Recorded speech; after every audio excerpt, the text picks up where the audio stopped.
SteelerFury. SteelerFury.com. 2, 1, 2, 3, You are listening to the Pittsburgh Steelers show on the SteelerFury.com podcast. This is our post-draft wrap-up for 2020. I am your host, Bradshaw Ben, also known as Will Massasak, sometimes known as Accidental Zen on Twitter. You probably have me blocked by now for all of my... I have a propensity for disagree. Let's just put it that way. With me today, and also a professional disagreeer to the normal take. His name is Steel Perch. He's somewhere in Pittsburgh suburban zone 22. How are you, Perch? You're wrong, man. You're always wrong. You're wrong about where I'm from. You're wrong about everything. So well, when you're married, you understand how it is to be wrong about everything. I'm a professional being wrong about everything kind of guy. Speaking about being wrong about everything, I think like we usually do, I would say about at least 80% of the time the Steelers pick somebody with their first pick that wasn't heavily talked about. I know exactly one person who's a Steelers fan who's active on either the board or social media or one of the other sites who even mentioned the name as a possibility at 49. That would be Greek Steel, friend of the show. But Chase Claypool, wide receiver and Canadian, maybe that's why Greek Steel was interested. Wide receiver from the University of Notre Dame. I'll just start with, I personally, I like this pick better. I mean, I actually wasn't opposed to the idea when Greek threw it at me, but I like it better thinking about it in retrospect because of the fit with Ben Roethlisberger. It feels like the two things I know Chase Claypool does really well are manages to get open deep and be a big target for back shoulder throws and be able to adjust to them. And that seems like a fit with what Ben Roethlisberger does, or at least the Ben that we know. I think he's going to be an asset in the screen and run game with his blocking. He's a terrific blocker. What did you make of this selection, Perch? Good or bad? Oh, I was straddling the fence at first, but the more I think about it, the more I settle into it. I like it. I didn't like the mock draft that we did live on this program because, to me, we just sat and suffered through all those games last year and said we have no playmaker, nobody that scares you, no threat. We have to add somebody when Ben comes back. And this is a freak, right? For nothing else, he's a traits guy. He's 6'4". He runs in the 4.4s. He's huge, long arms. He's going to win those 50-50 balls. He wins contested balls. He can stretch a defense. Even if he's just the number 4 receiver this year and he's playing in packages and in the red zone, what he's going to add there, he's a guy that scores touchdowns. So that's way better to me than, what we did in our own mock or who else was available at this position. Now, leading up to the draft, I think the reason we didn't really talk about Claypool was, at least me, I'll speak for myself, I was in the assumption that we would get, maybe 5, maybe 6 receivers off the board by the time the Steelers got up, which would have left somebody else available for this position. And I had Claypool rated, 8th or 9th best receiver. And I didn't think if it got that watered down, they would take it. But this was a historic class where you were going to get starter, first-round capable guys. In a normal year, Claypool could have gone into the 20s. So I like it. I like it because it's another weapon. I like it because it's a receiver, and you could have 4 receivers on the field at the same time. He's a freak. And like you said with Ben, Ben likes to throw the back shoulder. Ben likes to throw contested. Ben's not afraid to throw into traffic. And this is a guy, and Ben likes to throw deep. So if he comes back, he's healthy. This is a really good weapon for him. And when you think about the pairing with Deontay, who's a very precise technician route runner who's quick, and Juju, who's physical and a good slot, and now you've got a big guy on the outside. Those three together complement each other perfectly. So I think that's the icing on the cake. Yeah, that's the part about them complementing each other and fitting each other's skill sets, I think is a huge plus. I'll say this about our draft that we did here. I actually, at the time, didn't like it. I was much like you, very dissatisfied with what we ended up with as a total haul.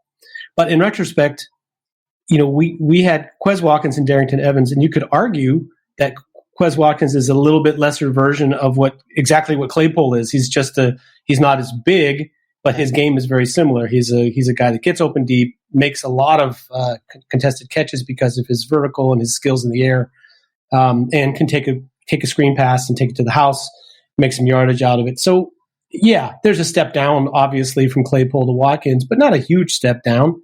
And Darrington Evans, versus McFarland, who we'll get to in a minute, I feel like that's a pretty good swap out, setting aside the personal connections. But the difference, Perch, is that we got, Jeremy Chin, who I think was still available at the time we picked, and nose tackle Devon Hamilton with a next pick. That may or may not have been possible in the real draft, but these things didn't get addressed in the draft at all. So from that standpoint, it was like you either addressed – that'd be my only complaint with this first pick in the second round is that, it's taking a wide receiver at that point. Sure, it helps that wide receiver core and makes them awesome, but it left us susceptible to exactly what happened, which was a run on defensive tackles and a run on running backs that didn't allow us to get as much talent there as we would like. What do you feel about what do you think about that in terms of what we missed out on at that pick? Well, I prefaced it, during our pre-draft podcast. 8 holes, 4 picks. You can't satisfy everybody. You can't fix every need. If any need had to go unaddressed, I'm glad it was nose tackle. Just because, Kevin Colbert even kind of alluded to it. It's a dying position. They have a prototypical nose tackle if they want one in McCullers. He never sees the field. He plays goal line. That's really what he is. He's a goal line, 4th and 1 specialist. You think about even Hargrave was not exactly a typical Steelers nose tackle. He played that 3 technique and shaded more and was more penetrating. So to me, that's the question going around now. Who the hell's the Steelers nose tackle? I honestly think it's a Lulu. I think that they play that position so infrequently, 30% of the snaps, and he has acquitted himself well enough. And if you look at the profile of Isaiah Buggs and Carlos Davis, who we'll get to in a bit, they're all pretty explosive, squatty, 300-some-pound guys who I think that are versatile enough that all 3 of those guys could potentially play that nose tackle role. And if you get into a short yardage situation, you bring the big shade tree in, you stick McCullers in the middle, and you give him his 3 snaps a game. I think that's the answer. And people are talking about Wormley. Well, is he the nose tackle? No, he's a 5 technique. I think that adding Wormley, when I try to piece it all together, adding Wormley allows them to slide a Lulu in, so you have a potential injury backup for Hayward and Tuitt. So Hayward and Tuitt are your main guys. Wormley and a Lulu wave in. A Lulu also plays the nose. And now you've got Buggs and maybe Davis if he makes the roster as some guys who are just there for emergency depth. I think that's how that it shakes out. I really don't think they need to add to that nose tackle position. Now, free safety, if a different story. Make a Fitzpatrick hurt, burn the house down, man. To just, turn your Steelers gear in and look for the next year. We got nothing. I mean, Marcus Allen, imagine Marcus Allen and Rodney Dangerfield, Jordan Dangerfield and Antoine Brooks. None of those guys can cover worth shit. I mean, well, here's I the don't thing. know what We definitely passed up free safety types, but I guess what I'm saying is that's what you're giving up when you pick guys from the deepest positions like wide receiver, or you take an edge guy. Like I really like Alex Highsmith, who we'll get to, but taking him a little bit early, you're giving something up with that. You're saying we like this guy so much better than the other players at that position that we're willing to risk losing other players that address needs for us. That's a sort of I guess maybe in the long run that strategy can work for you, but like trying to win now, that's pretty rough. Like you said, we're going to get to each of these positions, I guess, but let's go to the next one, which is pick 302. I just alluded to Alex Highsmith from Charlotte. I literally 3 years ago was watching a completely different player. I might have even been watching a player from some other team, and I saw Alex Highsmith for the first time play for Charlotte, and I just thought, okay, here's an edge rusher with some juice. He reminded me a little bit of trying to think of the guy that ended up playing for the Ravens. He's on the Ravens roster now. He's from a smaller school, and it's just like when you watch the tape, He's the defender for that team that stands out. He's obviously the best player that they have on defense. So Alex Highsmith is easy to like, high effort, big motor. He's a guy that he's not very particularly bendy, and he's not super fast around the corner. His game is more upper body strength and winning that sort of hand battle at the beginning of the rep. If he wins the hand battle, he can bend enough and get to the quarterback quickly enough to make stuff happen. So I think there's something there to build on. The Steelers must have enjoyed the fact that he's a very responsible run defender and maintains the edge. Even if he isn't the best run defender in the class, he at least shows a propensity for doing that and doesn't look awkward in a 2-point stance. What did you make of this pick, the particular player, and also going edge here, considering all the 8 needs and 6 picks? 4 picks. Those last ones are shots in the dark. I mean, those first 4. On top 135, you expect to get a player who's at least going to be a solid backup. I mean, those late ones, just a shot in the dark. I don't really even count those. But I like Highsmith. He can rush the passer. I think he's got a good first step. I think he's quick. I think unlike Dupree, he can actually bend. So Dupree is real quick off the line but can't bend. But Dupree is really well developed with his hands now and good at hand fighting and bull rushing. He's got a couple of counter moves now that took him 4 or 5 years to figure out. Highsmith I think he's a little bit more quick twitchy. I think he's got pretty good pass rush repertoire. I think he's got to fill out a little bit more in the lower half, get a little bit stronger, I think, in the run game and taking on tackles and whatnot. But it's a typical Steelers outside linebacker mid-round pick where he's got a year or two to develop. I think ideally, if you keep Dupree long term, this is a great number 3. If they're relying on him to be a starter in a year from now, we'll see how that development and the whole coronavirus thing, and who knows what they're going to do as far as not missing mini camp and what are they going to do for training camp and all that. It may really hurt some of these young players' development. So we'll see. I think it's a great depth pick. But yeah, you're right. I mean, I was leaning more towards helping the offense with the first 2 or 3 picks. But I have no issues with this pick. Yeah, I mean, provided that Ben is healthy, if his arm looks like 90% of the normal, then that's the biggest the biggest help to the offense you could possibly have. I feel like it makes all of the existing talent seem a lot better and the future look brighter for a year or two. If he isn't, they'll be drafting offensive players again next year at every position. I think the pick, like I said, I just feel like that everything's a trade-off. So it's, not picking at nose tackle because you feel like you have enough guys and you're not going to play nose tackle very much, et cetera. I can see that. That works for me. I feel like they still left themselves vulnerable to teams that run the stretch plays without having that penetrator at nose tackle. That really doesn't allow their defensive ends to really one gap and go for it in the stretch game. And I feel like that could be an issue for them against teams that like to do that. That sort of Shanahan kind of style, Alex Gibbs kind of running game. They don't really have the guy for that. But okay, so you decide you're not going to pick nose tackle. That's fine.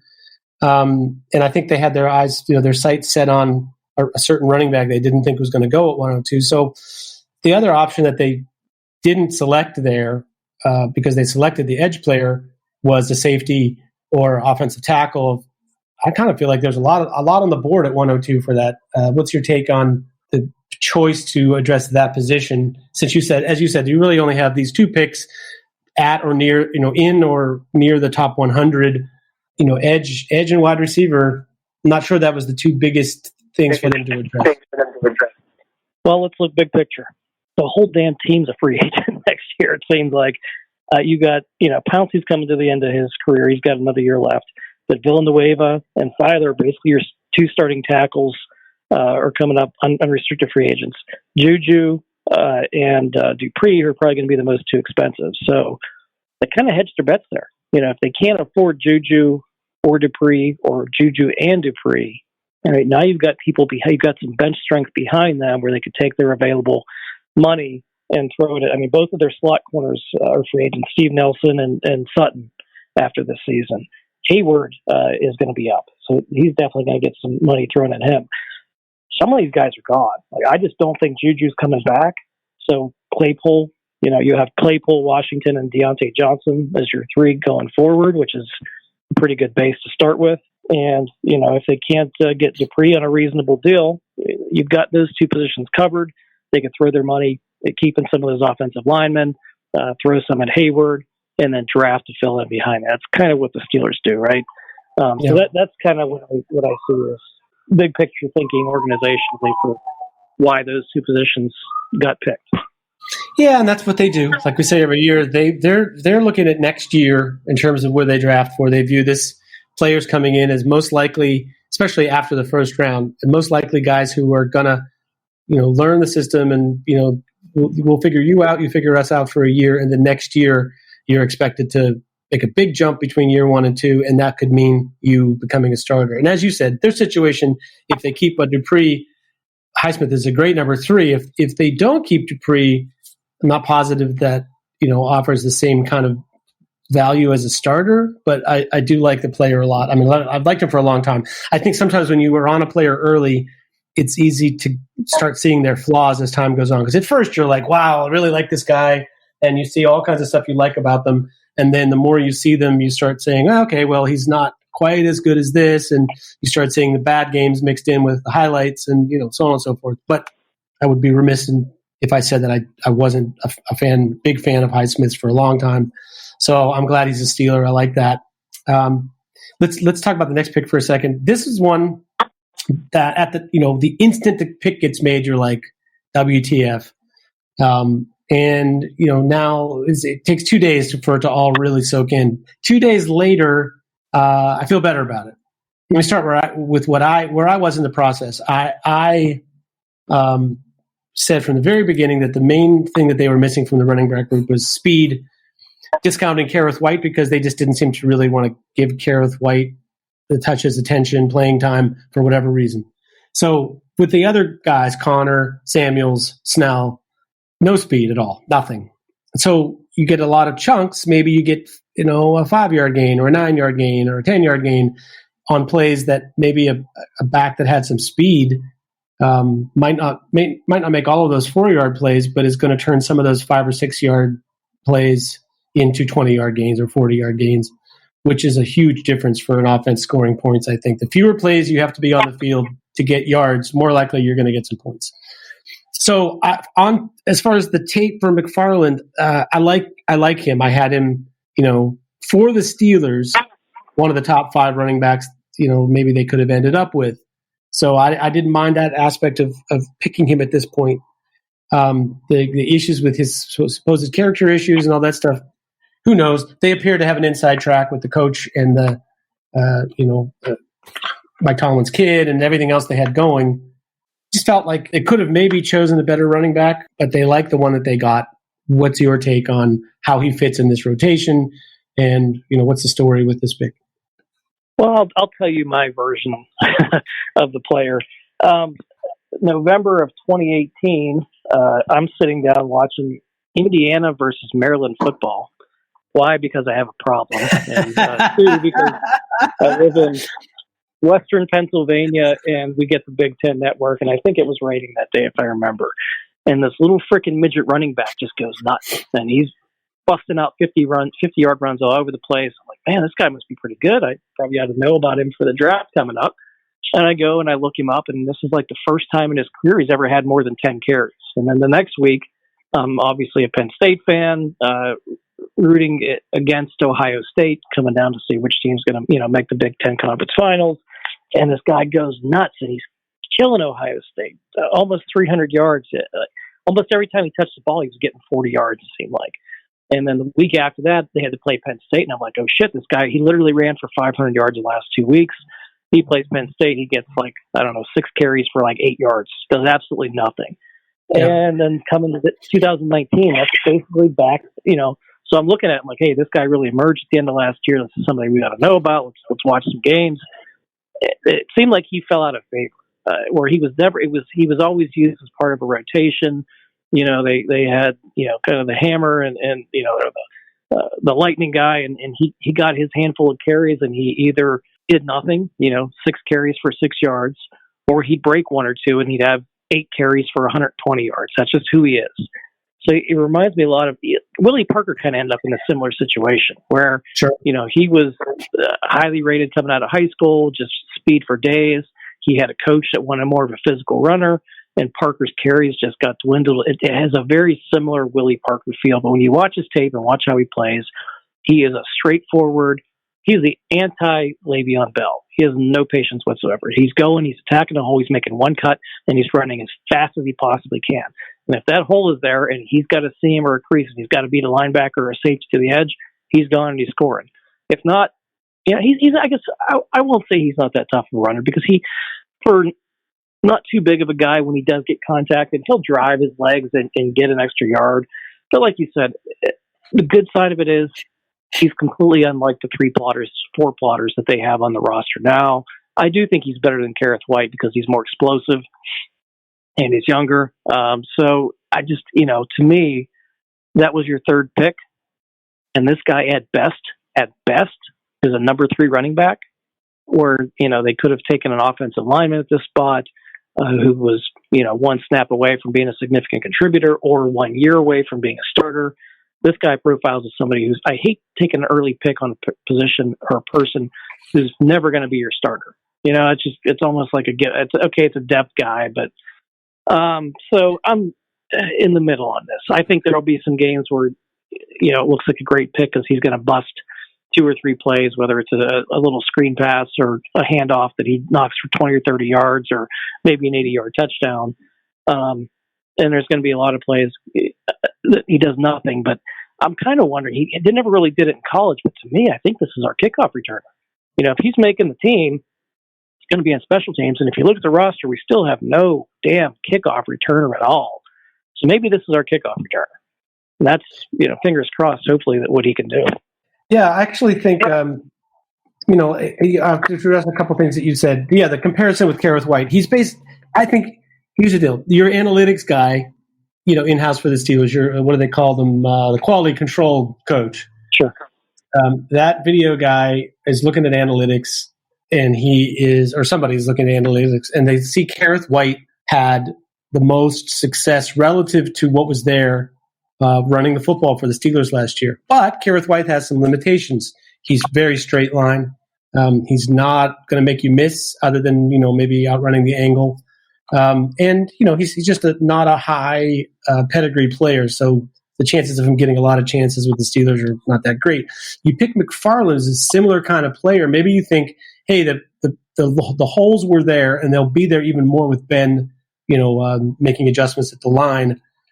Our guys that we had can't really make those holes into plays. It feels like they understand what they've got, and they brought in this guy that fits what their offensive line and blocking can do for them. I wouldn't be at all surprised. I feel like this signals really a move to a running back by committee, but more of the Patriots style, where you don't know for sure who's starting the game until the game comes up. There's a nominal first back in the rotation, but it isn't always what suits that particular week's game. And it would not surprise me at all if McFarland was the first guy in the game, and that you bring, Connor or Samuels, if Samuels is still on the roster, you bring that guy in for third down. Connor is actually really good as a third down back. He's probably, his blocking, his pass protection is the best on the team for a running back. His ability to take balls in the flat or release to get the ball, and I can play with it once he gets the ball in his hands in that situation, is as good as anybody on the team. So it wouldn't surprise me to have McFarland in early, do that, or to go the other route and pound Benny Snell for 3/4 of the game and bring in McFarland as your change of pace guy once the defense is worn down a little bit, if you're going to run the ball a lot.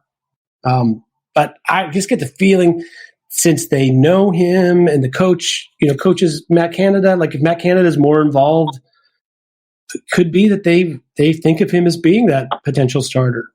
Hard for me to read into it, and I'm going to adopt a wait and see in terms of what McFarland looks like in the passing game, because that's something that's a mystery to me. I don't really know for sure that he's a guy that fits on third downs in the NFL. What's your take on that part?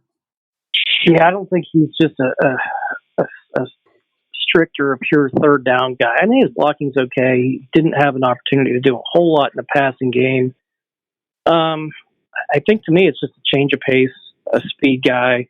And, maybe when they get into the hurry-up offense, this is an extra weapon for Ben. Somebody who he could just spread the field out with a bunch of receivers. We have 4 receivers now, and with the 2 tight ends we have too, whatever combination of players they want to have on the field, this can be your running back. And when you get him soloed up on a linebacker off a quick dump off, magic can happen. So to me, they just needed something, whether it was an undrafted free agent or a veteran free agent that they can add in that had that skill set. They needed it. They got it. And, it'll be a piece to the puzzle. It's just another piece to the puzzle. I don't see him contributing much more than he did in college. If best case, he gets 4 or 5 touches a game. And hopefully he's a kick return. Sure. Well, the only other guy they have is Kareth White. So to me, unless Kareth White wildly outplays McFarland in the preseason, which is unlikely to happen because he won't get the touches, or McFarland gets hurt, then I think you're right that McFarland probably be the main candidate to return kicks and contribute that way. I look at this. I think was it you that made the comparison to Amos Zaraway? Not the player, but the role. To me, that's the most likely role, is that he's the change of pace guy that comes in after your bigger back starts the game. And, in that scenario, though, they had Verron Haynes. So I could see them going kind of more back to that kind of a rotation where Connor or Snell as your first guy, depending on, if Connor's got a future here, McFarland as your change of pace guy, and Samuels as your 2-minute drill and passing situation guy. What do you think about that for future? Yeah, I think it's something to that effect. James Conner's got to stop fumbling. He's got to try and stay healthy, because when he was healthy, he was a guy that you don't want off the field. He was so good on third downs. He did so well out of the backfield in the passing game. He has some of the tools of a complete every down back. The fumbling and the injuries, so maybe we could take some of the load off of him, and this helps preserve him throughout the season. To me, it's just, like I said, best case, he's a kick returner and gets a couple touches a game on offense. That's probably where he's going to be seen this year. Sure. Okay. Moving on to the next pick, 135, pick Kevin Dotson. It's an interesting story. Dotson, the way that the invites go for the combine, it's funny. It's like teams have to request a player to get them into the combine, and the guys with the most requests are the ones that get in, right? And the Steelers are obviously interested in Kevin Dotson from the beginning. I don't understand why they didn't get him an invite. And I actually don't really understand why multiple teams didn't want to invite him. He's like a really strong college player, particularly as a run blocker. What'd you make of this pick, Kevin Dotson from Louisiana? Well, for me, the reason you don't want to give him an invite is just like the same reason you stole John Stallworth's college tape. You don't want other people to find out about the guy. But I like this pick. I think this is probably the most widely liked pick from most Steelers fans out there. Just tough road grader, offensive guard, profiles very much in that Ramon Foster mode. Just a hard-nosed guy. The stories you hear about him calling the play, telling the defense what the play was before the snap, just so because he knew he could physically dominate who he was lined up against. Now, whether you could do that in a lower-level college versus doing that in the NFL, but he's not doing that. He's not doing that to Aaron Donald. I can tell you that. Yeah, probably not. But to me, some people have some concerns about his limited mobility, but Ramon Foster, especially the last couple of years, who cares? It's not like he's going to be downfield. You got a guy on the other side in DeCastro that is the guy that you're going to pull. The Steelers are kind of left-handed almost. They're pulling their right guard and running to the left more, and he profiles to be, which creates a whole different backlog. Is Filer the long-term answer at right tackle? Maybe. To me, I think they need to keep Filer because he's so good. He could be a very good guard. He could be a very good right tackle. Hopefully they throw some money, and he's still young. He's a bright guy. He's a good player. So hopefully they can keep Filer long term. That would put Wisniewski where I think his best role is, backing up Pouncey, because Lord knows how much duct tape we got on Pouncey, and if he's going to make it through this year, let alone next year, last couple of years with Ben. So, I like it. Maybe he starts this year. Probably more realistically, he's your starting left guard a year from now. So to me, it's a really good pick. Yeah, I think it's a hedge against Filer. If Filer moves to left guard this year, which I still maintain might be the best move that they could do, and plays so well that they can't afford him next year with, like you said, half the team becoming free agents, then at least you've got Dotson you can plug in at the left guard spot and try to get Ramon Foster productivity out of him. And it's a hell of a lot easier to find a right tackle, I think, than it is to find a left guard. I think if the Steelers are smart, they go as soon as training camp opens and they negotiate with Filer and Cam Sutton. Those guys, they've got a little bit of good tape out there. They aren't valued super high. They can throw money at those guys right now that they're going to look at that and say, wow, this is my second contract and big money, where 2 years from now, it's going to look like an absolute steal. If they let those guys play out the season, I think that they could put out some really good tape and price themselves way out of Pittsburgh. So with as tight as they are up against the cap and as many free agents as they have, it would be two smart ones to try and throw some money at now, buy low, because I think both of their stocks are going to go quite a bit higher in the next year. Yeah, it seems like it. I just feel like you said, Filer would be the guy. I think out of that group, you have to re-sign him. That would be a real loss, because I feel like he's a player that has looked fantastic at two different positions, and you're not all that young otherwise on the offensive line. So even DeCastro, is not 24 years old anymore. So I do like the pick. I like the player a lot. I love the fact that he's Steelers through and through, and just feel like he's a guy that will fit right in there in that group, that position group, and I love it. Even if he's not the starter this year, hey, maybe they decide he's the starter. He wins the job and he's the left guard starter for the next 10 years, and Filer is your right tackle, and you're happy with that lineup. I don't know, but I guess that's a possibility as well that we can't completely discount, because, like I said, dude can road grade some guys, and if you're into road grading, that's a pretty good choice. Let's go to the next pick. That's 6/198. This is the part of the draft. Your philosophy is these are, shot in the darks. Steelers' philosophy, I think, is that they're picking special teams player at this point in the draft. I haven't gone back in previous drafts to see 100% this, but I feel like they use one of these like 5th or 6th round picks near the end of the draft, but not the last pick, to address special teams needs. And then like that last pick is maybe a player at a position of need that's a real shot in the dark. We'll get to that 7th round and what the success they've had in the 7th round in a second. But what did you make of Antoine? Sorry, I get them all confused now. Brooks Jr. Yes, Antoine Brooks. I was going to say we had McFarland Jr., Brooks Jr. You got a few more juniors on the team. Antoine Brooks Jr. from Maryland, also a guy that I'm sure they were familiar with in a lot of ways. To me, he's a special teamer. Find a hard time seeing a spot for him in scrimmage football. Other than that, what's your take on this pick? So I'm sitting here in Suburban Zone 22 in the fall of 2018 and 19, watching my Big Ten network, and Maryland football still on the edge of your seat. Is on TV, and I watch Ohio State and Indiana and Penn State put up about 150 points and throw the ball at will, and I don't remember this guy at all. So that's my take. Other than the fact that he was chasing, I think I've seen the back of his shoes and the back of his jersey chasing down some touchdowns. But to me, I think you're dead on. They look at it as a reasonably athletic guy who tackles pretty well that can help on special teams if he makes the roster. But you got to be backing up at an actual position to even make the roster to get ahead on game day to help on special teams. They have a gaping hole at inside linebacker, I believe, behind the two starters.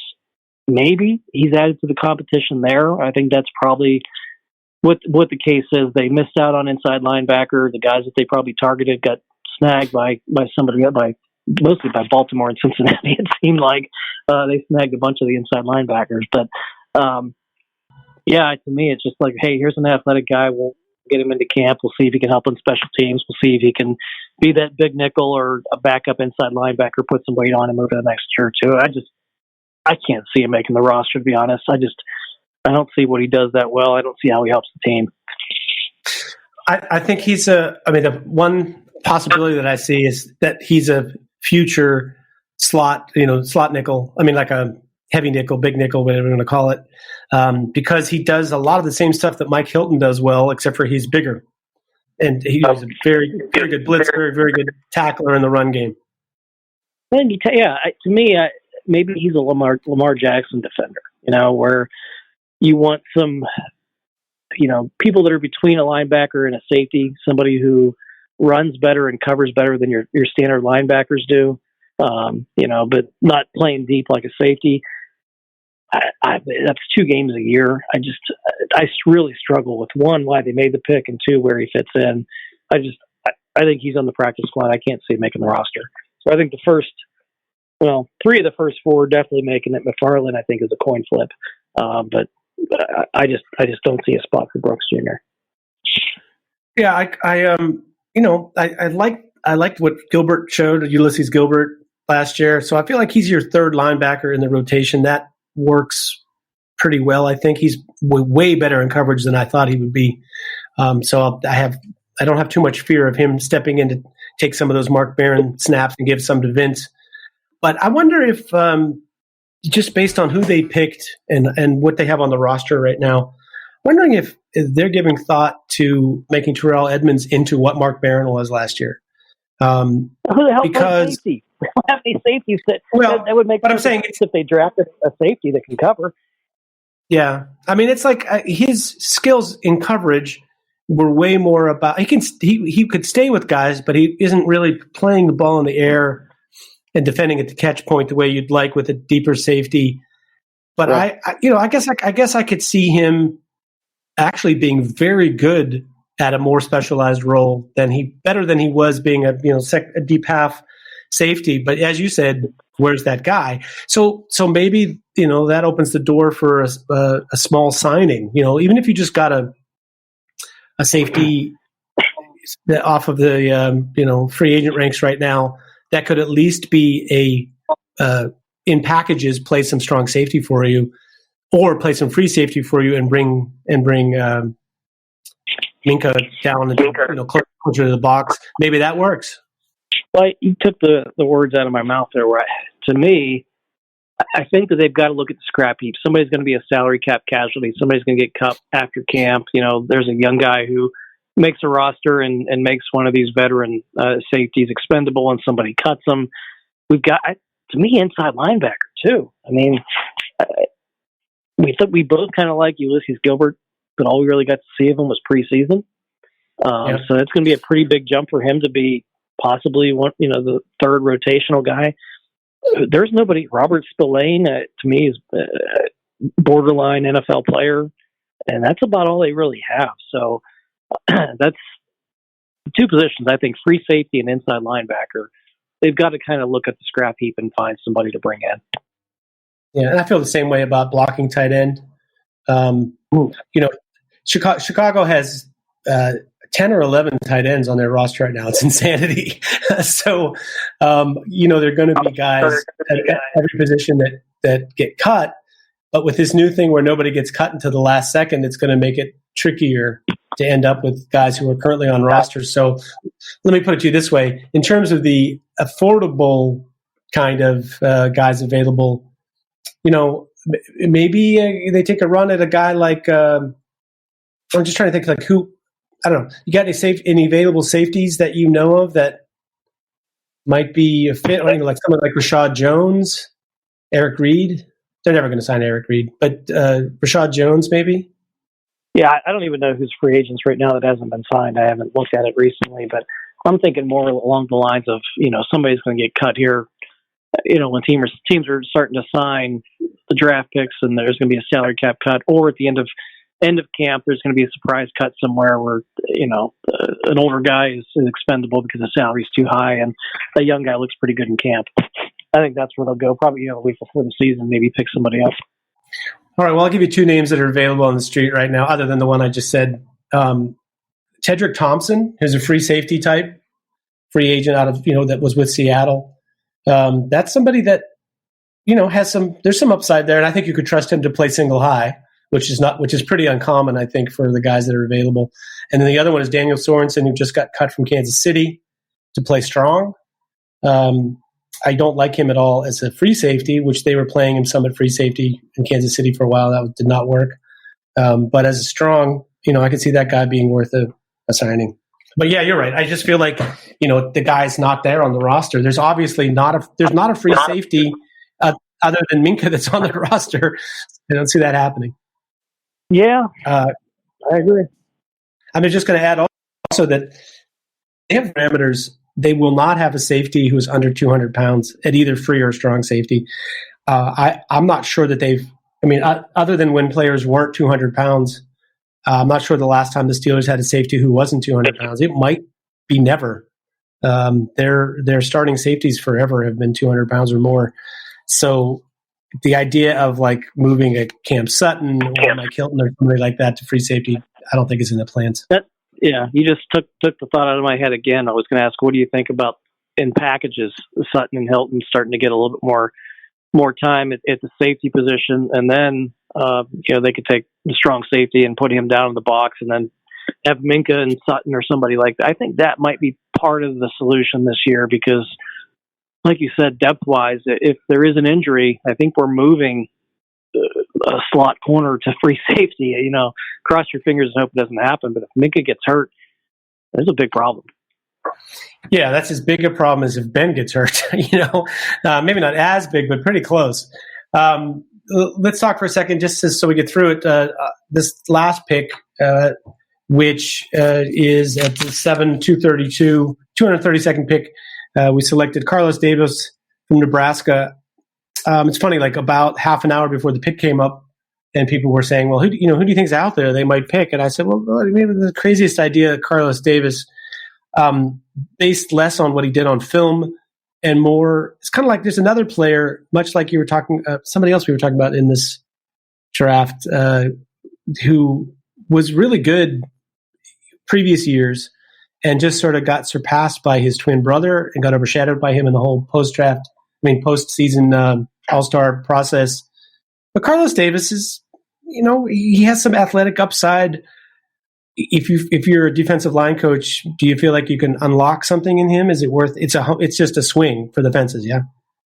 Yeah, but to me, I think it's as good of a swing at the fences as you can get is to take a 300-pound guy that runs in the 4.8s. I mean, if you're looking for a lump of clay that you could try and mold into something, he's got tools. To me, he profiles similar to Alualu and to Bugs, where he's a mobile big man that can play that 3 technique and knows in a pinch when they actually need one. I think he's definitely going to be a practice squad guy this year. I can't see a clear path for him to actually make the roster, barring an injury. But, like you said, he's an athletic guy for being that big. If you could take him and coach him up, you might have something there. And it's the 7th round. I mean, you can't expect to get a starter or somebody who's a lock to make the roster this late in the draft. Yeah, like I said, I just feel like there's I don't know. I like to look at when I start getting late in the draft, I like to see some guys that have outlier length, size, 10-yard split, something that shows that they have at least some athletic upside. So that if I'm going to take a chance on them, they're not just somebody that I'm going to, have as fodder for training camp and get rid of, but rather somebody that I'm going to take a look at close up for a couple of weeks and see what I think of their potential to get better. Right? Does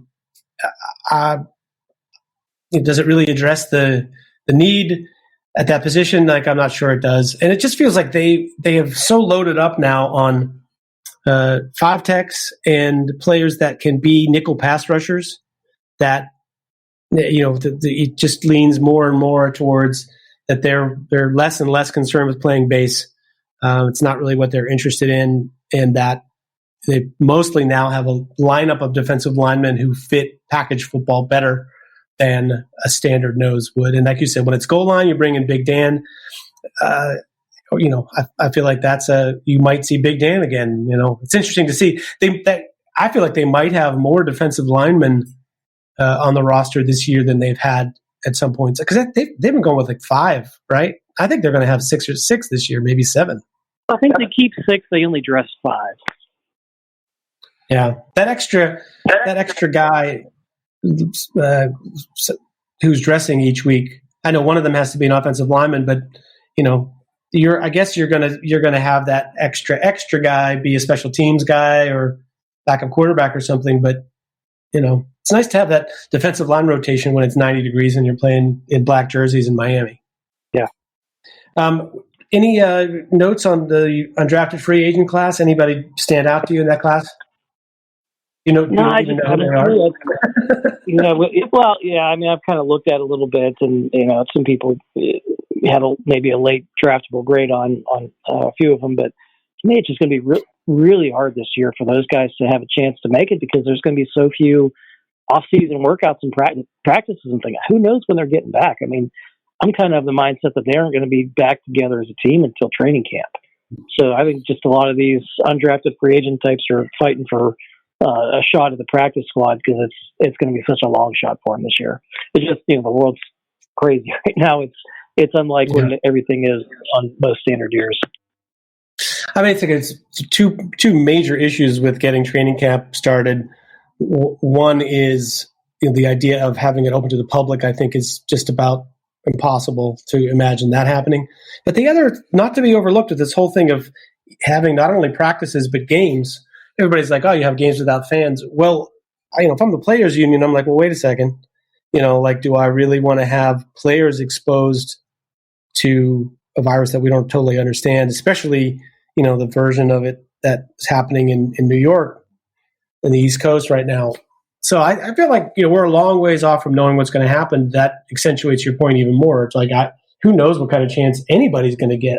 In fact, even if they have there's some talk this weekend that there could be no college football season. I mean, it's serious talk. No college football season, or a very limited college football season, and a lot of players entering the supplemental draft.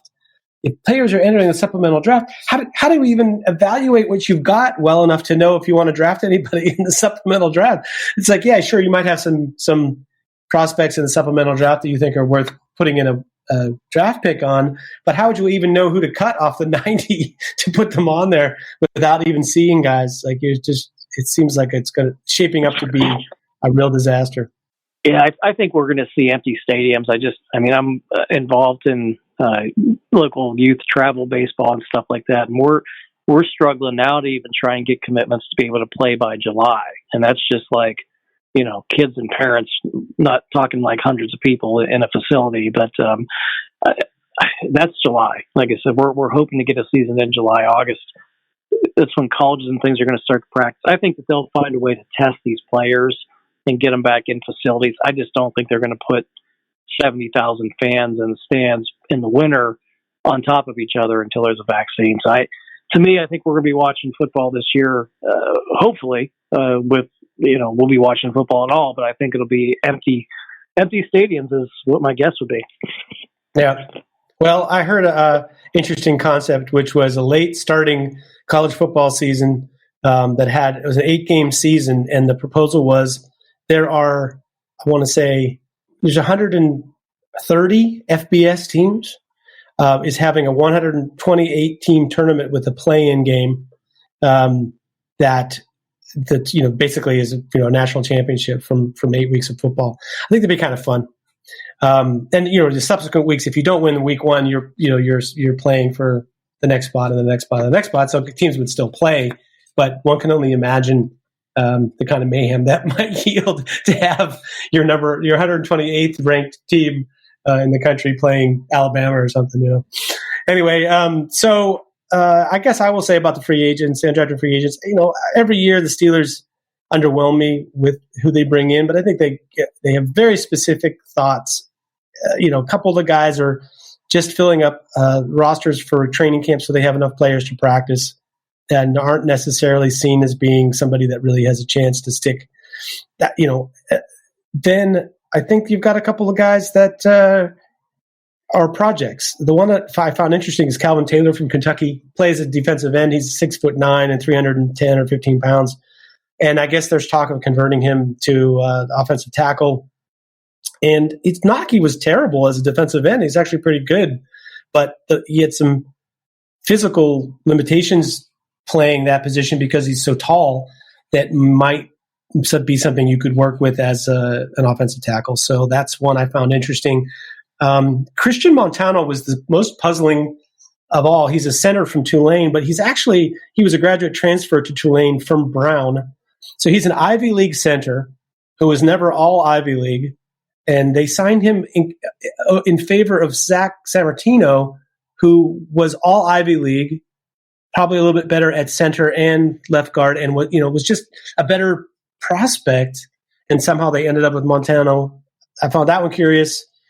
And the last one is the punter, I guess, is a left-footed punter, which is, I'm surprised that Bill Belichick didn't snag him. Any thoughts on those three guys? The punter with something tattooed on his arm.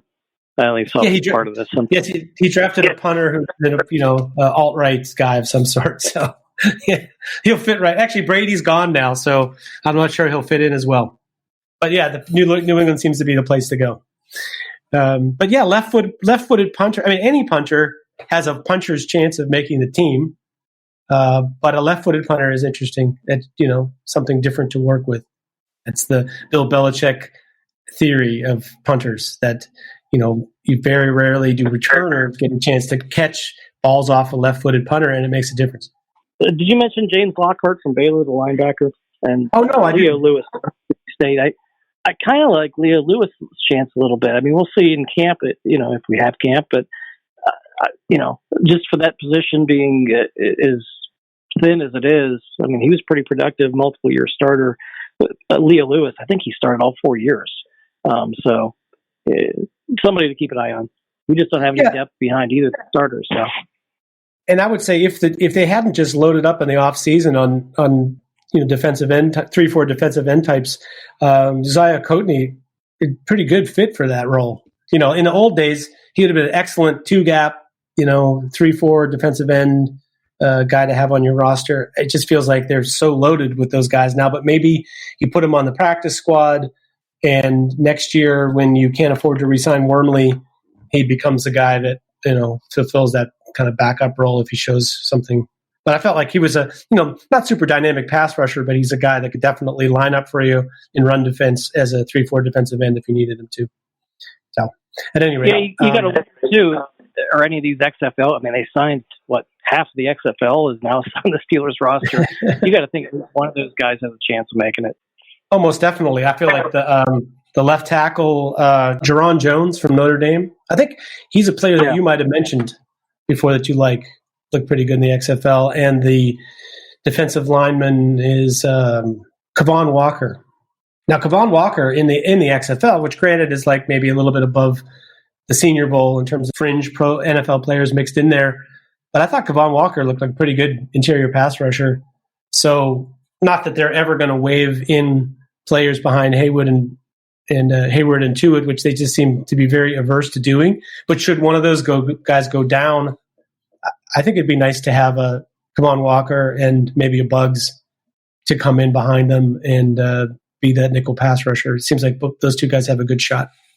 But yeah, it's like I couldn't even tell you the 9 players that they signed from the XFL. There's too many of them. But there's so many guys that they brought in between the undrafted free agents and the XFL guys that it's going to be a whole different roster, it looks like. Yeah, totally. I'm thinking that the one thing we haven't talked about that they didn't draft and that seems like there's a possibility of signing a free agent. They even tried to sign one this week, would be a veteran backup at the quarterback spot. That's saying when you have 3 quarterbacks, you have none. Right now they have 4 backup quarterbacks, they have none. So what do you think they might do? I know they tried to sign James Winston apparently. There's some Cam Newton's still out there. I mean, there's still some pretty good players that are unsigned as far as quarterback. You think they might bring one in. The other option is they go with 2 quarterbacks on the roster because I don't think Duck Hodges deserves a roster spot. I think you could stash him on the practice squad. Maybe that frees you up a little bit for an extra player, on the roster. At least we didn't do what Green Bay did. That's going to be interesting too. I'm just kind of looking at the timeline. So Rodgers has, I think, 4 years left on his deal. They're probably going to have to make a decision in 3. So I'm going to assume Ben plays 2 or 3 more years. I could see a scenario where they've got to cut Rodgers loose at the same time Ben retires. Just floating that out there. I mean, if somebody's going to have to sign him, he's going to be, it's like a Favre situation all over, where if the Steelers have a ready-made roster and Ben retires, I could see him slide in here. Yeah. I mean, anybody that they sign as a vet right now, I'm not suggesting they've tried to sign somebody who's the future quarterback, but yeah, if you could sign Cam Newton for whatever it was that they offered Jameis Winston, I would do that deal. To me, that protects you enough. If Ben misses 4 games, that protects you enough that at least you don't feel like you're going to go 1-3 in those games, or worse with the way that they're. Mason Rudolph seemed to have deteriorated as a quarterback.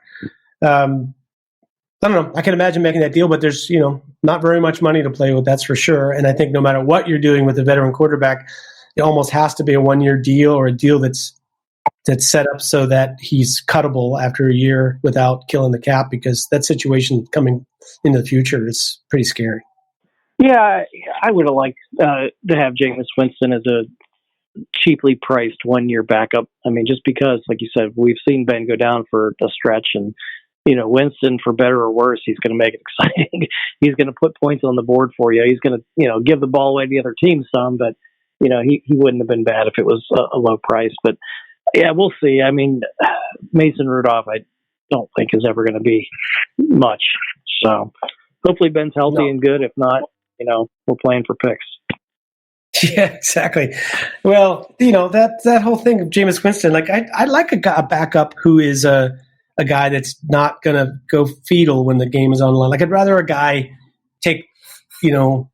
try too hard to win than a guy not try hard enough. So from that standpoint, I'm willing to deal with some days where he's just, going to wing it. It's sort of like, it reminds me of when Ben played his first game coming in relief of Tommy Maddox. It's like, yeah, he made some horrendous decisions with the ball, but at least, he didn't give up either. So he was not dissuaded. Like he was like that instant offense shooter in the NBA who, is just like no conscience about shooting. And in a way, I think you need a guy like that as a backup to come in the game. And it's like, hey, you're playing with house money. Nobody expects you to win. So go for it. If you win more than 50% of the time, people are going to love you. Yep. Yeah. Any final thoughts? I mean, we're not going to know much more till we know if there's a mini camp or anything else. So this might be the lasting thought we have for months, Perch. So give us your final thought. Like I said, I think overall they did a good enough job. They got a weapon for Ben this year. They went from being the best red zone offense in the league with Ben to when Ben gets hurt, they go to the worst, or I think they were second from worst. So now we added Eric Ebron and we drafted Claypool. That's a lot of big guys who can get open in the red zone. I think it's definitely going to help. And I think big picture, Juju and Dupree, if they can't sign or don't want to or can't afford to sign either, I think they pick their replacements and they'll have to fill in the other holes next year with draft picks. Yeah, well, let us just hope we have a season. I'm still living in New York. It just seems so far away to think about stuff like that happening again. Because I feel like everything that people talk about reopening and redoing to get back to normal, they're fine with that as an initial thought. And then when they start thinking it through and thinking about what the consequences of it are, it starts to become a little further and further away. Would you send your kid to go and hang out with 100 other kids in a big group setting, or fly in an airplane, with a big group of people to a different part of the country? I think people are going to think twice when it comes to that kind of stuff. So let us hope that it gets worked out soon enough that we can see some of that and we don't all have to deal with replays of old NFL games and Korean League baseball. That's my final thought. Perch. Again, thanks for being with us, and thanks for your thoughts. Let's talk again whenever there's something to talk about. Here we go. Well, that's all for the podcast today. Don't forget that you can support the show by going to our Patreon page at SteelerFury at patreon.com. Become a subscriber and help keep the longest-running Steelers podcast in the universe, the longest-running Steelers podcast in the universe. On behalf of Steel Perch, FC, everyone at SteelerFury.com, I am your host, Will Massasak, a.k.a. Accidental Zen on Twitter, a.k.a. Bradshaw to Ben at SteelerFury.com, saying, go get 'em, Steelers.